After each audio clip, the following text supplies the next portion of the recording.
אבא ואמא יצאו לסידורים והשאירו את 5 הילדים בבית. הגדול בן ה-12 והקטן בן ה-3. כולם התיישבו לאכול את ארוחת הערב. כשלפתע נפתחת הדלת, ולא פחות ולא יותר נכנס אריה לתוך הבית.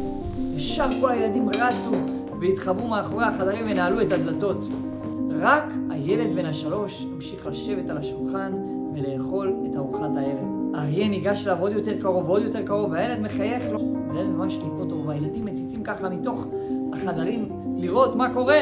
אריה מוריד את המסכה, ולא פחות ולא יותר הם רואים את אבא שלהם. ישר כל הילדים יוצאים מהחדרים וצועקים, אבא, איך הפחדת אותנו?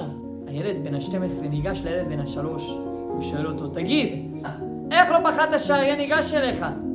הילד ענה לו, קודם כל, אנחנו גרים בקומה רביעית. איך אריה יטפס לקומה רביעית? ודבר שני, רק לאבא יש את המפתח לבית. לאף אחד אחר אין, לכן ידעתי שזה אבא. כולנו הילדים של השם ברוך הוא. לפעמים אנחנו רואים מולנו מציאות מפחידה או מטרידה או כל מיני בעיות למיניהם, ואנחנו מחפשים איפה להתחבא ואיפה להסתתר. אנחנו צריכים לזכור, כולם זה התחפושת של השם יתברך. זה מה שאנחנו מתחפשים בפורים.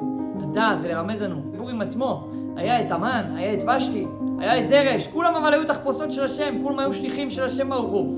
ולכן אנחנו צריכים לזכור תמיד בכל יום ויום ובכל רגע ורגע, שכל מה שנעשה, כל מה שקורה מולנו זה הכל השם יתברך. ולכן לזכור תמיד שאין שום כוח בעולם שיכול להזיק לנו או להטיב לנו מבלעדי הבורא יתברך שמו. פורים כשר ושמח.